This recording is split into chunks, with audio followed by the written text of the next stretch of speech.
కేంద్ర ప్రభుత్వ రక్షణ వ్యవస్థ సంస్థల్లో ఉపాధి అవకాశాలు కల్పిస్తూ రోజ్గార్ మేళా నిర్వహించినట్లు కేంద్ర మంత్రి భూపతిరాజు శ్రీనివాస్ వర్మ తెలిపారు. ఇప్పటివరకు 12 లక్షల ఉద్యోగాల కల్పన జరిగిందన్నారు. ఇవాళ విశాఖలో 392 మందికి నియామక పత్రాలు ఇచ్చామన్నారు.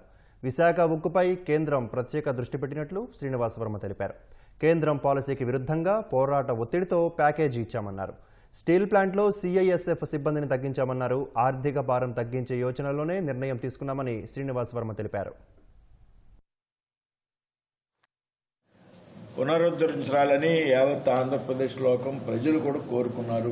కేవలం విశాఖపట్నం స్టీల్ ప్లాంట్లో పనిచేసేటువంటి కార్మికులు మాత్రమే కాదు, వారి యొక్క కొన్ని ఇబ్బందులు మేము అర్థం చేసుకోగలం, అందులో ఏం అనుమానం లేదు. కానీ కేంద్ర ప్రభుత్వం ఒక ప్యాకేజ్ ఇచ్చింది.